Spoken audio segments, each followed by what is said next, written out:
Hello, this is Mike Swanson. You're listening to the Wall Street Window Podcast. In a few moments, I'm going to be speaking with Carmine Savastano. Carmine is the author of the book Human Time Bomb, The Violence Within Our Nature. And we're going to have a discussion about what's going on with the coronavirus since we last spoke a week ago. So one quick break and then on with Carmine.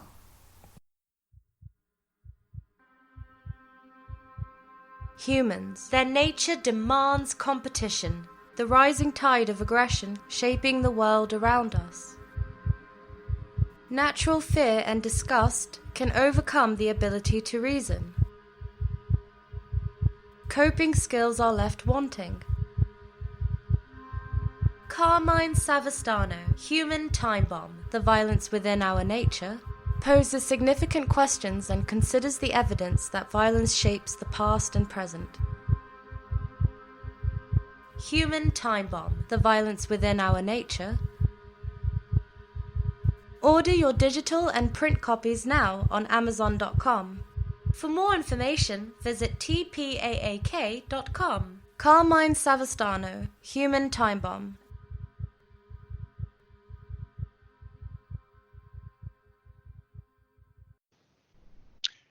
Hi, Carmine. How you doing?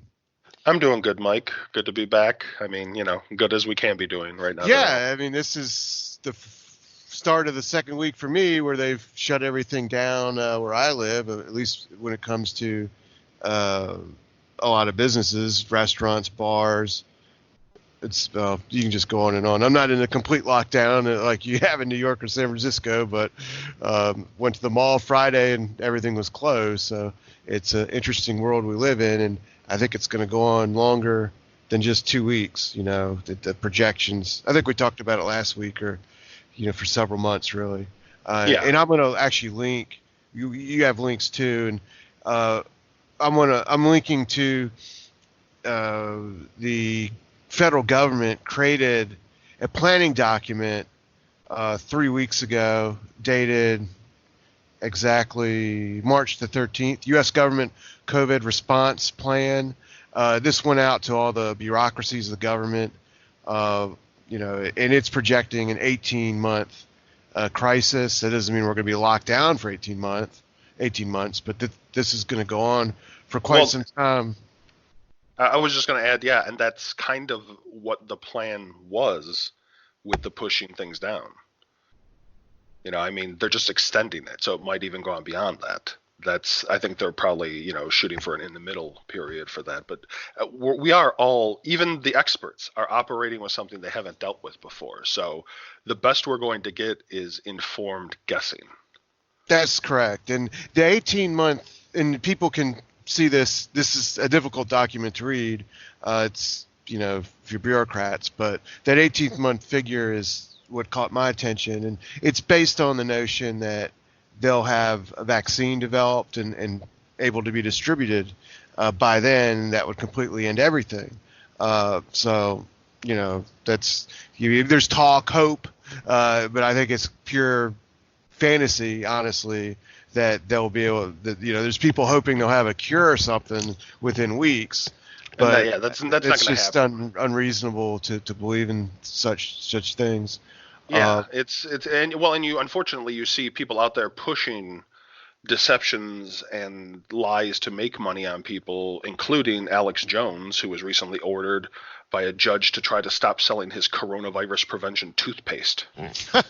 So you're going to see a lot of scum who is trying to make money off of the backs of the desperate, and we all need to keep our heads and realize no one has a cure. No huckster online, no person, no official, no one has a cure. So don't waste your money on that. You need your money for food. There's some preacher pushing some silver cure. You're going to drink the silver and which is nuts or something. No, that was Jim Baker. That was actually that's right. Classic scumbag of the 1980s, Jim Baker, who is back now because he sees, and that's what actually when we get into it later, what I'm going to be talking about is some people see this as an opportunity to do things rather than as the crisis that it is. Right. Yeah. To rip people off, so to speak. Yeah, well, like the price gouges we talked about last episode, Right. or That's right. we're hoarding toilet paper. And the other thing I'm going to link to for people to read, there's an article in Newsweek, Inside the Military's Top Secret Plans If Coronavirus Cripples the Government. And interestingly enough, today, Rand Paul has come down to this thing, and now Mitt Romney and I think two other senators have put themselves in some sort of quarantine. Yeah, So, that's after CPAC. interesting. That's an interesting event. But I had a thought today, and a lot of my thinking is linked to what's going on in the financial markets.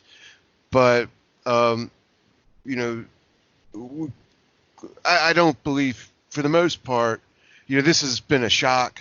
What has been going on for everybody, us included. Um, I think me and you have understood it quicker than most people. We were a little bit further ahead. A lot of people just went into pure panic last week, but I should have known this was going to be as serious as it is, because several weeks ago, back in February, I got 2 emails from people that are just on my email list telling me that this was going to be a global pandemic and blah, and all this, how dire it was going to be. And both the emails, I didn't recognize the person's name. I didn't know him. And the emails were stories like, someone told me this. They didn't link to any facts or information. And so that's one reason I really want to do, have useful resources where people can look up these things that we talk about. We've always done that. Yeah. Anyway, but that made me dismiss what these people, that was one reason I dismissed what these people were saying. It sounded so fantastic. And now, if you would have told me, it certainly did. Go ahead. Yeah, I would just add that I think utterly what explains a lot of this is most people lacked the imagination to understand that this could happen. And this was, I think, because I talked to you, I think we've done, this is our 3rd show, so we've been talking about this for over a month, about a month roughly. So I think that, not like you said, we were ahead of some people, but I think a lot of people didn't want to believe it could happen. So that it's kind of like the stages of grief we talked about last time. Yeah, Everyone we did was talk stuck about in that. denial. That's right. Everyone was stuck in denial. Some had advanced to anger, and then some of us, like you and I, were already at acceptance that getting panicked and getting mad wasn't going to change this. And another problem is the finger pointing that's still going on. The press and officials just need to stop. We don't have time for this now.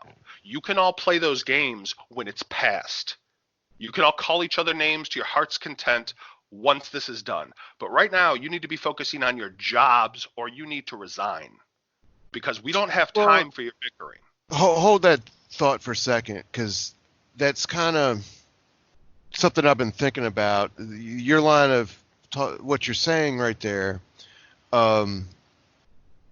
is, so one little fact of news that I saw and actually linked to in my morning email a couple weeks ago, around the same time these people were emailing me, was that the U.S. military issued an order to lock everyone down on their bases. No one was allowed to leave any military installation in the United States, even to travel to another one.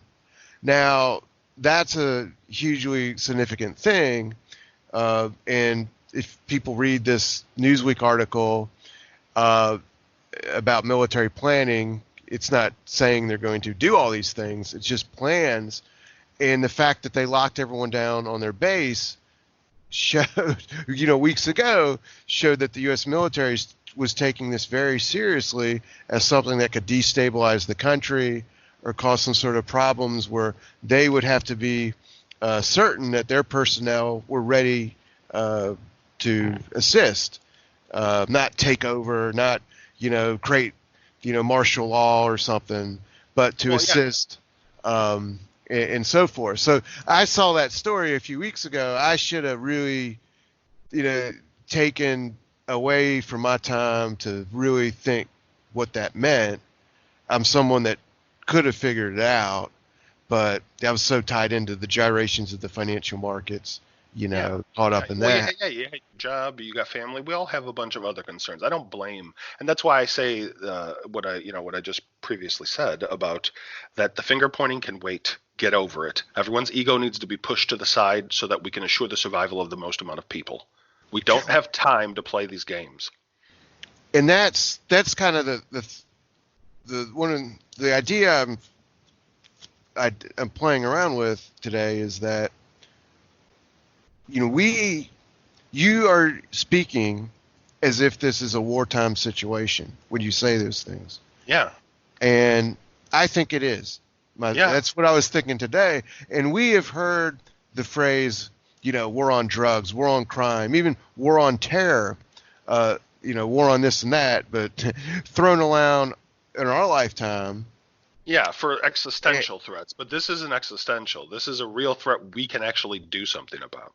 Well, it's more than that. The war on terror was an attack, on the country by terrorists, and we went into this. We didn't do a mobilization internally inside the country. We increased security and so forth.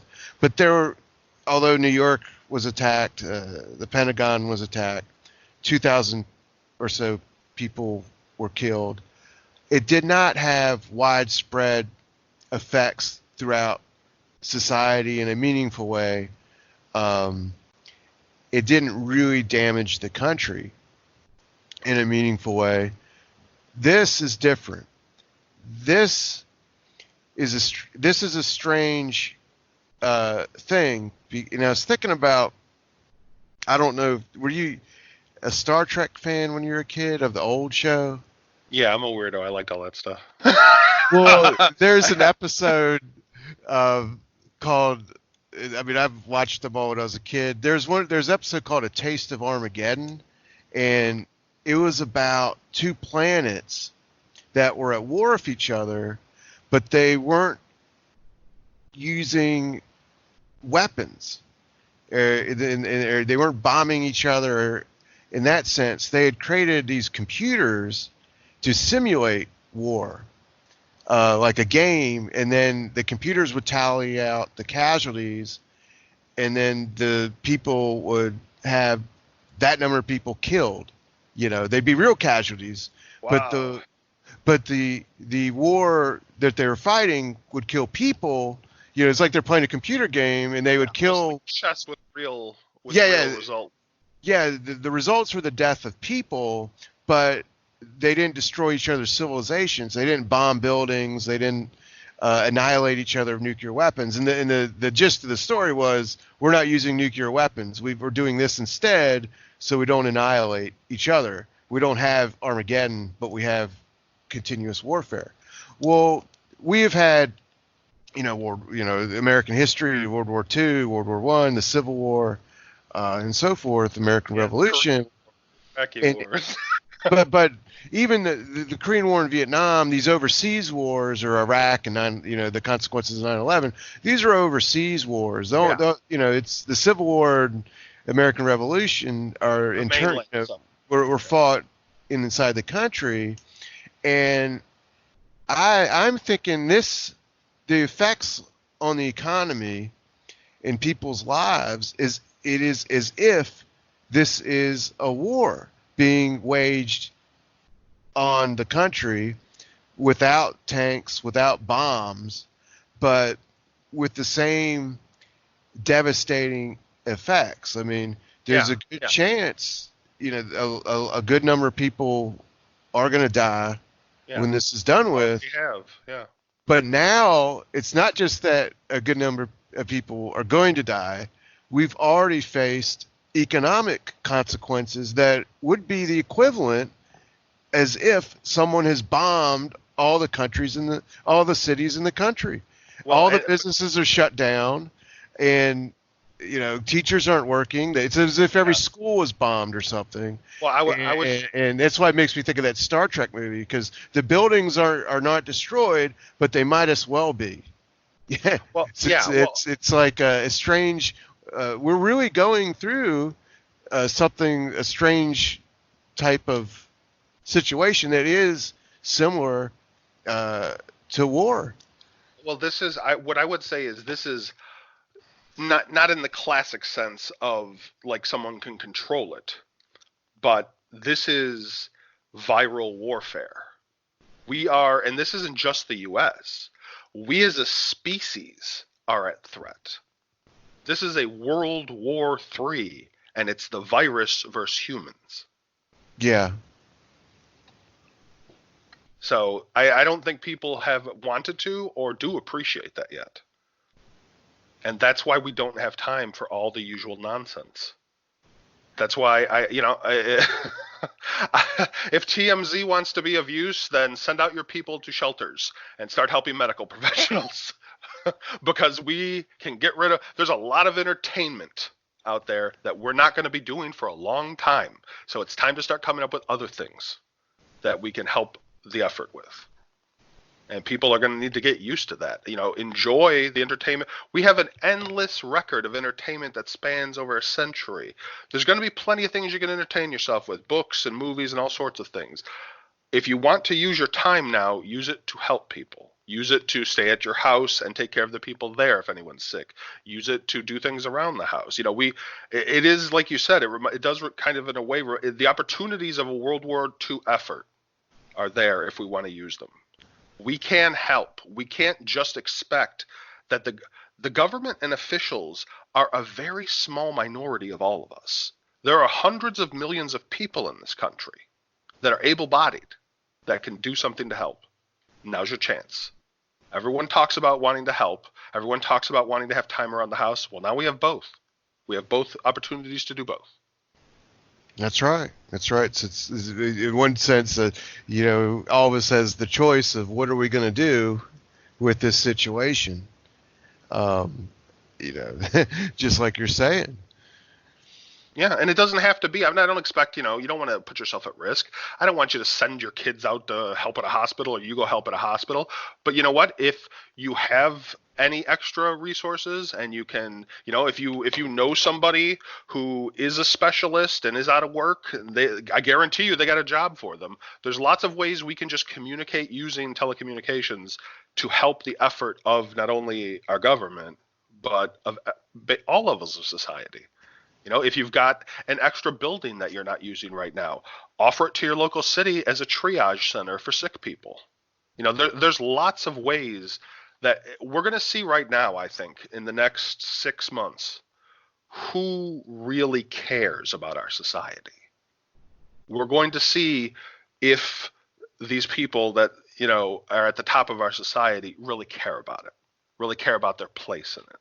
Because we're going to be able to notice who helps and who doesn't. And the people that hoard for themselves, whether you're rich or you're poor, we're going to remember. Everyone that did help is going to remember afterwards. And you'll be treated accordingly. So now is the time to help people. Now is the time to try to take care of yourselves and everybody you care about and make things as easy as they can be. It's not going to be easy, though. That's another thing people have to accept, too. I think it's hilarious that, it's because I've only seen it so far from some younger people, but I see people complaining about being stuck in safe areas. It's like that's the best place for you right now. You don't need to be going out. Like we were talking about off air with the spring breakers. Now's not the time. Everything's canceled. Go home. Don't go into big crowds. Don't, and like you said, with that 18th month projection, I don't think this is going to be 2 weeks. I think this is going to, in some places, be longer, much longer for some people, because they have to contain the population. Now what we're seeing is with the upswing, and now with New York being the center of the global pandemic, that those areas, and everybody, and then we can eventually get into the topic, but I think you're seeing a lot of panic, and you're seeing people try to take advantage of that, to use that opportunity for their benefit. And they're trying to turn in, like you said, they were trying to say that it's all lockdowns and it's all martial law. No, it isn't. The reason why those people are being deployed are to build hospitals, and to support the area and make sure that chaos doesn't break out. Because when groups of panicked people or desperate people start to emerge, then they might act illegally and try to hurt other people or take things. So, yeah, the governors didn't call them because they want martial law. The governors called them because they want to maintain order.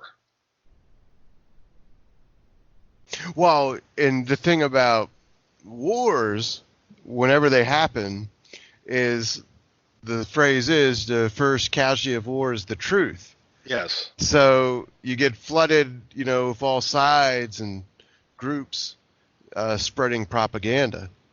Mm-hmm. Disinformation. Yep, and we're seeing a lot of it, as you mentioned in the beginning about people with their miracle cures.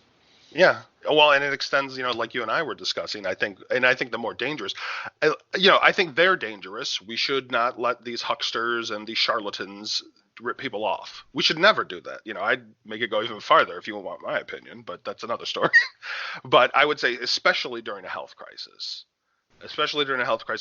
people have limited resources, with some people that are going to lose their jobs, or we're waiting, federal aid to those people. They don't have the money to be wasting on, Reverend Jim's magic water. So they should be holding that for food and shelter and medicine for their family and themselves. That's what that is for. You shouldn't be wasting money right now. Now is not the time to get a new subscription. Now is not the time to buy a new video game. Now is the time to be more frugal with your money. Buy the things you need, not the things you want. Because a lot of people are going to waste money on things they want, and they're not going to be of any use to them in a month. So, but like Mike said, we have to worry about disinformation. And as we've covered at length, in discussing this and the virus and when we talked about my book, in the modern age, we are certainly facing increased fear and disgust. And as new threats propagate that can't be easily quantified or understood, and what we're dealing with right now is almost a daily changing circumstance where most are wholly concerned with just protecting and sustaining themselves and their families. But like I said earlier, the crisis, the coronavirus, presents an opportunity that some Machiavellian-minded sections of national leadership in countries often exploit to secure their agenda, both domestically and internationally. Intelligence groups and agencies on behalf of governments will use disinformation to mislead officials and members of the public in support of their agendas. Disinformation is, I'd say, it's the creation or usage of misleading information, like Mike said, such as propaganda, or the presentation of deception mixed with fact to shape the public perception of past or current events. Nearly as important as the actual contents of the disinformation is the timing in which it is applied to a growing crisis. Enemy intelligence groups can use key information to spin facts, and that they can take policy steps that maximize its use. And if it's done correctly, it can have devastating long-term effects as rumors gain traction in the public without any organized opposition. So, as the old saying goes, there's no better time to kick someone than when they're down.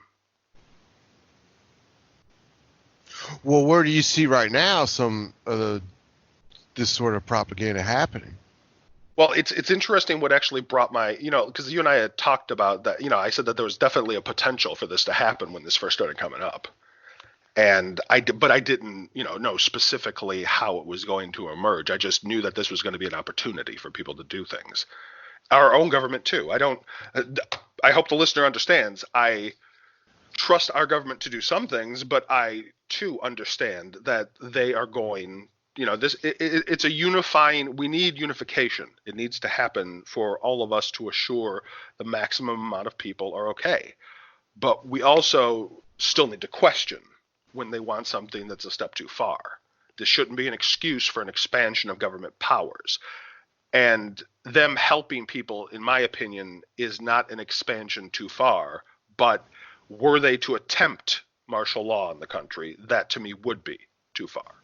Well, because yeah. I don't see that happening. I hope that doesn't happen. But you know what? We didn't see the stock market tanking 2 weeks ago either. So anything is possible. We shouldn't take anything off the table as the possibilities, but try to limit ourselves to considering just the most reasonable possibilities that could happen, not the fringe stuff, because then that just leads people to panicking. You have to keep yourself in a right state of mind. You can't just assume the worst is going to happen. That's in some ways what some people want you to do, because what people don't understand, I'm not saying everybody, but I think what some people don't understand is that if you panic and you do things that are outside of the law, you give them the excuse for martial law. So it's about keeping calm. My fear isn't the military. It's people like Attorney General Barr who has put out a proposal to allow judges to detain people without charges. Now, see, I agree that shouldn't be allowed, but if I don't agree that there shouldn't be an exception for that to occur with people who have been diagnosed and still leave their house anyway. Well, you still got to charge people with crimes. You can't just. Oh no! But he's saying crazy, you know. Well, if they do it in that manner you're speaking, sure, it's crazy. But from what I read, that's not what it says in the thing. It says, and maybe we have different sources and we have to compare them. But from what I read, it says in the case, because they had a guy in Kentucky who kept leaving, and they had to put guards on him. So they don't have enough people to do that for everybody's house. They're going to have to eventually imprison people if they won't listen. I mean, what else could happen? I'm not saying I want them to get extra powers. I'm just saying what. Yeah, but you can't. You still got to charge people with charge a them. warrant. That's fine. You can't just detain somebody without charges and for a year indefinitely. But what I'm saying is, how would crazy. you? Okay, so no, and I agree with you. I'm not saying that they should have that right. I don't want them. I think it's been wrong since they used it in Guantanamo. They do that with foreigners, and I don't think it's right. So I certainly don't think it's right for us. But what I'm saying is there has to be some sort of system. Let's say this, and I don't want to get into the speculation too much, but let's say it gets really bad. They're not going to be able to actually charge and arrest everyone. They're not going to have time. If this gets really bad, well, the source I'm looking at is Axios, Rolling Stone, The Hill, Politico. But they don't. They're not showing. They're not giving specifics. The exact specifics. Yeah. So I don't. But it says it's the power to ask a district federal judge to enable to pause court proceedings. Yeah. I'm not saying I agree with that. I'm just saying I understand why the DOJ is doing it. I'm not saying that, but once again, unless I can see the actual document, I'm not going to believe any outlet about what it says. I'll take it under advisement, but I also well, who do you believe then? Well, what I'm saying is let's just believe whatever he says. No. What I'm saying is let's consider Axios, The Hill, and what was the other one? Oh, what I say? Politico. Okay. Well, those are Politico and The Hill are aligned. Axios is fairly left wing. So what I would say is, what do the New Republic and some of the other sides say, and then we mesh them all together and find some truth. I'm not saying there's anything wrong with any of those outlets. I read Politico and The Hill. I don't read Axios. But I do think that if we put more of them together, we might get more of the truth out of it, because there's too many people right now with too many partisan beliefs for me to just accept any one of these stories, is all I'm saying. I mean, they could be accurate. I could be wrong. But unless they give us specific facts, I don't think there's any reason to panic yet. I think these are possibilities and potentialities that could happen. But I don't think that unless we know the specifics, how can we decry it?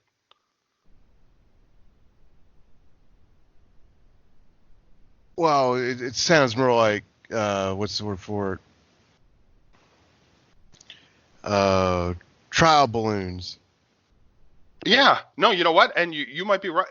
That's more in style with the government, that they would try to float something so that maybe road. But to be honest, I mean, The Patriot Act already passed. They don't need more powers. If they want to right now, they can just declare martial law, and that's the end.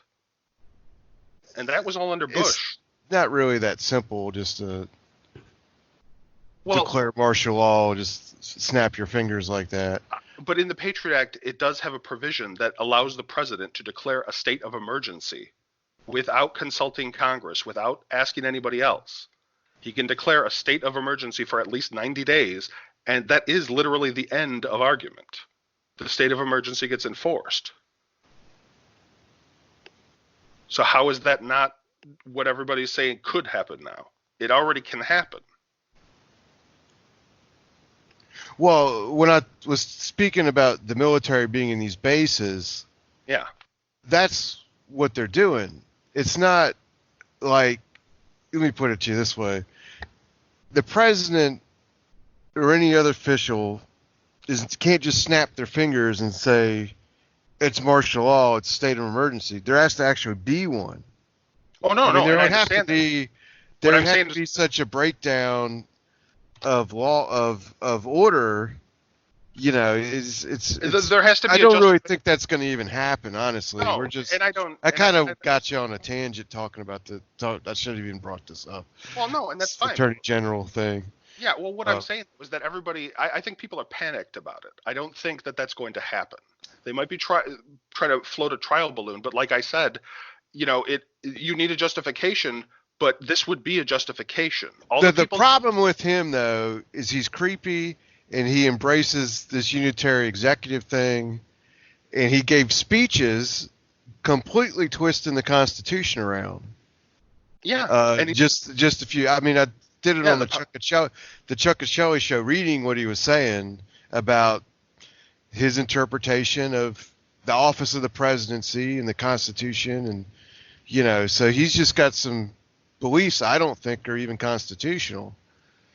And that's fine. I'm not going to try to defend his beliefs in the unitary of the full power of the executive. I argued about that in both of my books.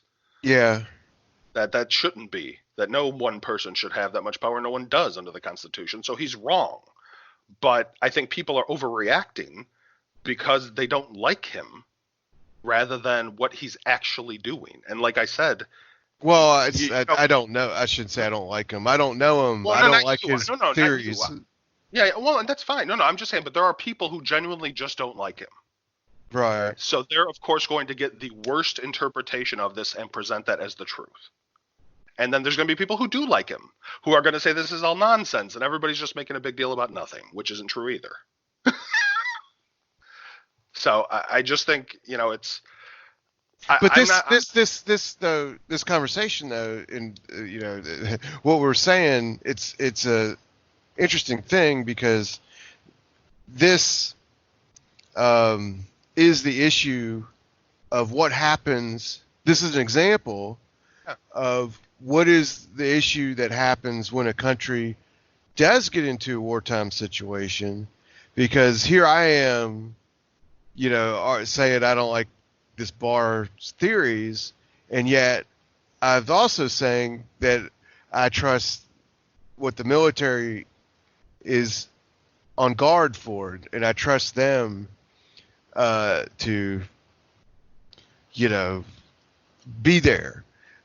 So anyway, there's a inherent contradiction in my own line of thought we've had in this whole thing, which is built into. That's what's built into, though, any government, with going through what we're now going through.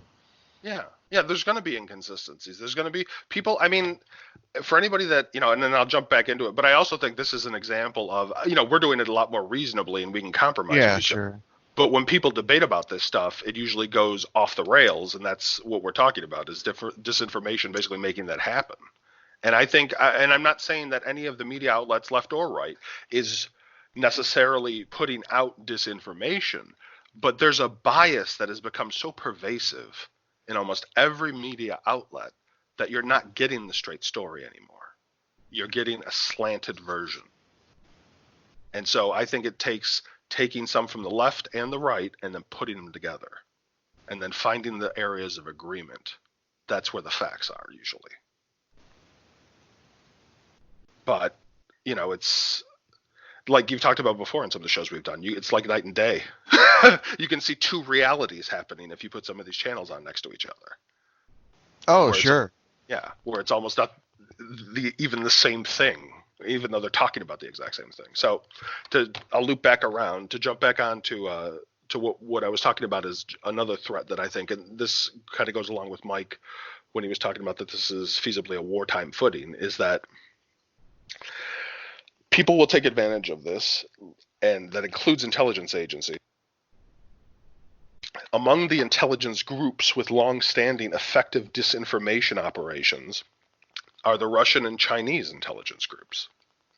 The KGB, a notorious Russian state security group that eventually was incorporated into current leading Russian intelligence groups, the FSB and the SVR, and the head of Russia, Vladimir Putin, was among its membership, and he was among its membership when it performed one of the most effective disinformation campaigns ever, called Operation Infection. A New York Times report that Mike's going to have in the references on the matter states, quote, "The thing about a virus is it doesn't destroy you head on. It brings you down from the inside, turning your own cells into enemies." Indeed, disinformation is like a virus and renders a disinformation sickness that spreads via communication channels among a society and the international public. One of the key goals is to exhaust the public credulity and to make it harder to trust sources of information. Not that many media outlets or government officials require further challenges to their credibility currently to diminish it. Yet, that is one of the goals of disinformation, to render only the lies more believable by repeating them in a variety of ways. Operation Infection was initiated during 1983 with the growing fears of the AIDS epidemic.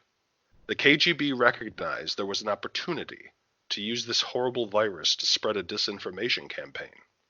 The Times reports that an article titled, quote, "AIDS may invade India," was placed in a paper called The Patriot within India.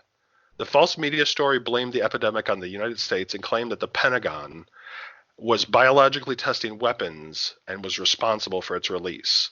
Of course, there was no evidence or factual basis to make the claim, but the article is not designed to inform, but mislead. While it cannot link AIDS to America, it claims that only countries with U.S. imports suffered from the disease, which also is not accurate, but it sounds convincing if someone is not aware of the facts.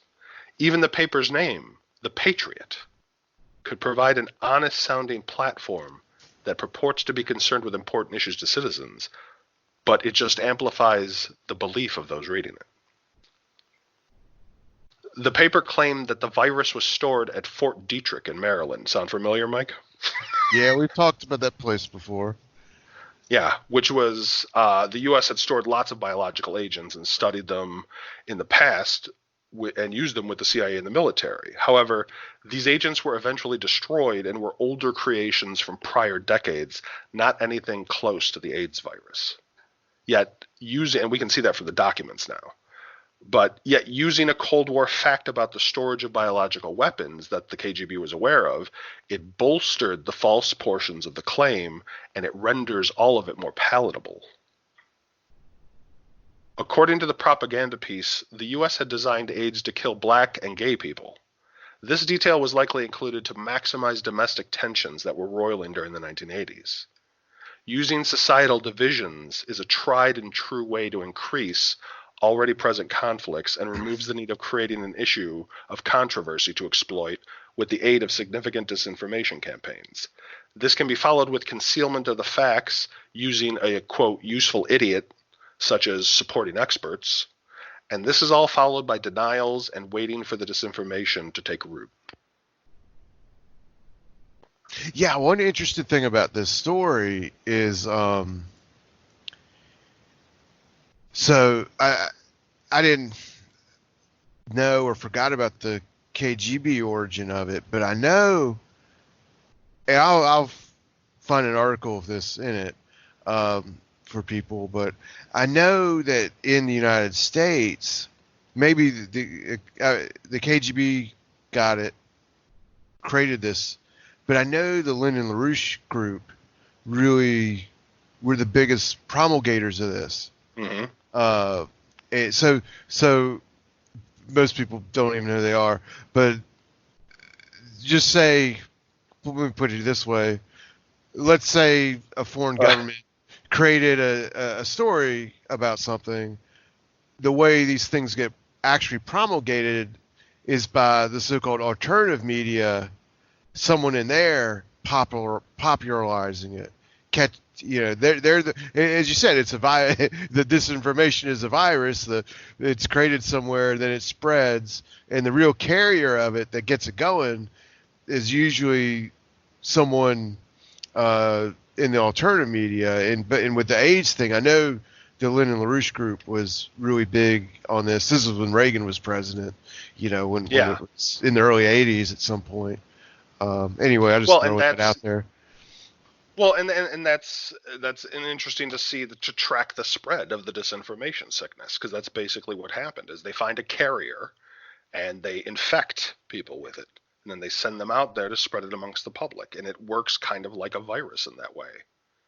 And while the initial effect of the story in a minor Indian newspaper wasn't very evident, by 1985, 2 years later, the story had been repeated ceaselessly, and it gained traction in the African media using Soviet proxies.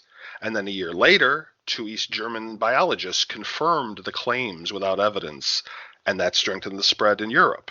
Then by the end of the next year, the articles had multiplied exponentially, similar to a virus contagion. And even Europe and allied country papers began to repeat the claims until 1987.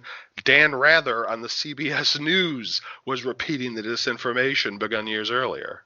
It proved so effective, one of the most trusted names at the time in news was repeating it to millions of people without evidence. It was successful. That was very successful, that campaign. And the only reason that eventually the tale was blunted was a rare admission directly to Ronald Reagan by Mikhail Gorbachev that the KGB was responsible and would cease doing that. But it proved too late. And online, we can still observe people still purporting this tale, in addition to several other claims they've added to it. And among those claims, if you look, are now the claims by Russia and China that the U.S. created the coronavirus. Sound familiar? Yeah, it is. I mean, here we go. And viruses are, it's almost a perfect thing for this type of stuff because it's scary, it's unknown and murky, and no one can really, it's very difficult to prove exactly how, it comes into being. And online culture just helps. Yeah, and it's something that's also easy to believe is, it's easy for some people to believe it's part of a plot or something. It goes towards our suspicious nature. If you look too, an interesting little fact is, while you will see Chinese surrogates and Chinese government officials trying to push this disinformation on Twitter, Twitter isn't allowed in China. So their population is largely, because the truth can get out. So their population is insulated from all of that. None of their people really know what's going on because all that is suppressed within the Chinese state because they're authoritarian. So that's why, their own population doesn't know, and they're putting all this outwards, trying to infect the rest of the world with the disinformation. Because ultimately, China doesn't want to get blamed for what they did. That's what this is about. And Russia is one of basically, people can argue about this, but at this point, Russia economically is a servitor state with China. They need China and they need China's help against us. So they're going to do what is best for their interests and help China because they're kind of the masters at this, at disinformation, as we can see from Operation Infection. So that's why they're going to help. Iran, same thing. They all stand about. It's not a coincidence that some of the biggest enemies of the United States are all agreeing on a disinformation campaign. And it's also not a coincidence, as Mike and I were discussing the other day, that Russia has taken the economic actions it's taken to weaken the oil markets and thus further push our economy down. Yeah, we were talking about that on the phone. I don't want. It's a whole other topic. Yeah. But I mean, I don't think these are coincidences. I think that they are reacting and they're trying to do the maximum amount of damage to us that they can while we're hurt. mm-hmm. Now that we're the center of the global pandemic, you're going to see an increase in this, and I want people to steel themselves against it. I'm not saying just disbelieve what they say. I'm saying check out the facts. See, and this, they can try to couch it in whatever terms they want, but we are now beginning to observe a disinformation campaign. So now it is time to protect ourselves and to know that it is false and to refute it with facts and ask these people who are pushing it to produce facts, and they won't because they don't have any. It's a dodge. They know that we're hurt right now. They know that people are afraid. They know that people will cling to almost anything to try to feel safe. So they're going to give us all sorts of lies to try to cause further divisions. Because it's in their interest to do so. Yeah, they know that we call it disinformation or real information, but they know that our propaganda aimed at them helped collapse the Soviet Union. So, mm-hmm. The Voice of America and held a grudge. Yeah, our Voice of America and television shows and rock music and so forth helped collapse the CIA. Helped collapse their system. So they're trying to return the favor. Yeah, probably so. But and China, I mean, if people want to understand, beyond the fact that they don't want to be blamed, because let's look at the long-term ramifications. The whole world was hit by this. China doesn't want the whole world mad when this is done. Doesn't want the whole world to realize that it can't rely on them.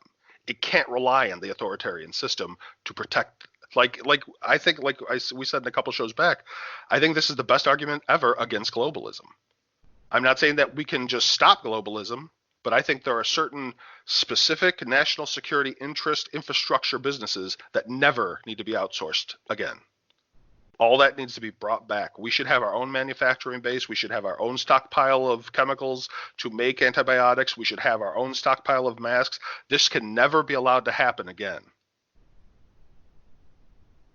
So there's definitely going to be lots of changes that take place throughout all this stuff and different ways of people thinking. There's no doubt about that. I was going to mention too that, I'm sure you heard about the story where some of the Chinese officials were threatening to cut us off from masks and some of these chemicals if we don't stop saying the truth, which is this is their fault. Well, on the flip side of that, I think some people in the United States are really trying to pin the blame on them as a scapegoating mechanism. Also, I don't think that we can't say that the virus. It's like, I don't think the conspiracy theories about them creating it in a lab, or none of that. Once again, we're dealing with no evidence. Until we have substantial evidence of exactly how it originated in that area. The thing about the Chinese propaganda about, is that directed at really trying to convince us, or is that propaganda for their people to maybe both distract them from their mistakes? Yeah, or that maybe it serves both purposes. To become an outbreak to start with. Yeah. I mean, like you said, when we discussed before, often in all these cases that we looked at, incompetence explains a lot of it. Incompetence the thing is, just like the Trump administration, some people are blaming them or will blame them if, there's more deaths than they think there should be. And I'm not saying it doesn't matter. It doesn't matter if the people that blame them are wrong or right. in doing that, personally, I don't blame Trump, the Trump administration for this situation.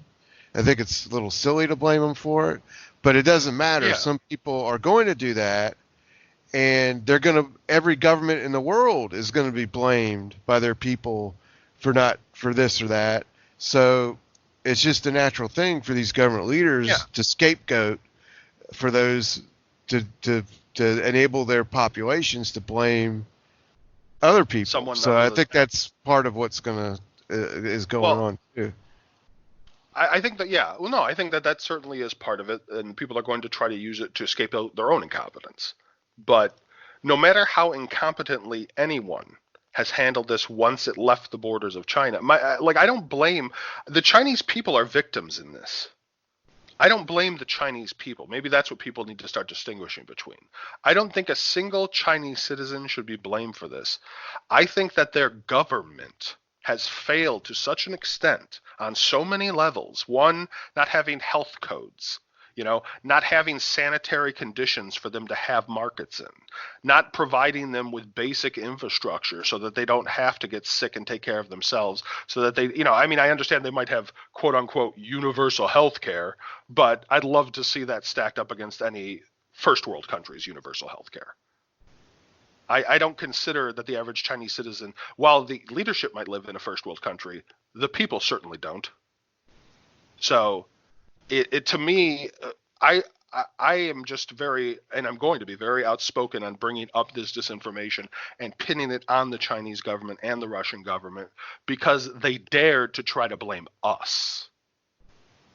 And I'm not saying that as as Mike and anyone listening to the show knows, I have lots of criticisms for our government. I don't trust most of our leaders, but I'm not going to let our country take the blame for this. We didn't do this. In fact, we tried to help. We tried to send scientists to help them early on when it was just in Wuhan, and they said no. So this is not going to stand as far as I'm concerned. They need to accept responsibility for their incompetence. Well, getting a government to accept responsibility. And I don't think they will. I don't think. Well, no. I don't think they will, but I think that we can make them remember it forever. So it'd just be easier to say it, guys, because otherwise you're just going to hear from people like me for eternity when we bring it up, because the facts are out there for those who want to find them. Right. And I don't, like I said, it's not the fault of the Chinese people. It's the fault of the Chinese leadership. It's like when I hear people say bad things about America, it's not the fault of the American people. It's the fault of the American leadership. They're the people who should be accountable to this. I don't expect the Chinese people to apologize to anyone. They're victims. I expect their leadership to. Or hopefully one day they'll throw them off. I think that's what they're afraid of too. Because if you noticed in the Chinese media, one of the tycoons that was standing against the government for their reaction vanished. So now people are going to start disappearing that speak out. So that's what they're trying to do. They're trying to hide and minimize everything. And the rest of the world is trying to deal with the problem that they didn't even think was important enough to tell us about until 2 months after it had begun.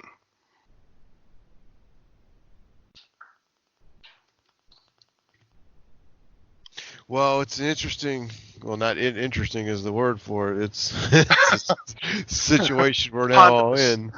So, but anyway, we'll see what happens. The between now and the next time we talk, I'm sure there'll be more developments. Oh yeah.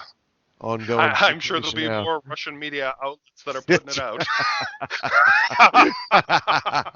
I'm sure RT will be doing a friggin' special. I'm sure. But anyway, I'll let you go. I recommend people though grab your book, Human Time Bomb. They now have time to read it, so they definitely should do that.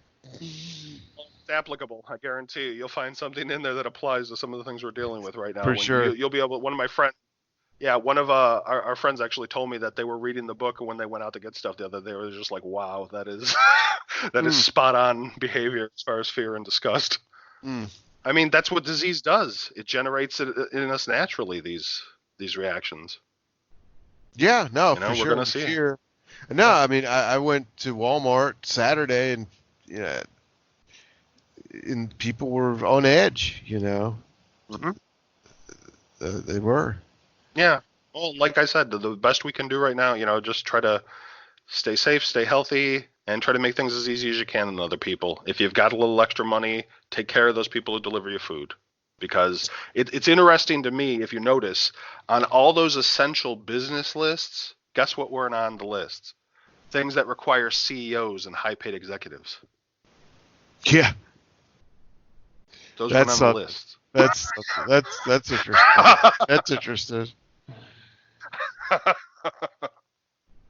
You don't Well, need I'll those kind of jobs leave you right with now.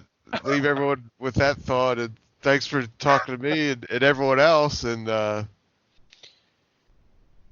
everyone hang in there. Take care, everybody. Thanks, Mike. Have a good one.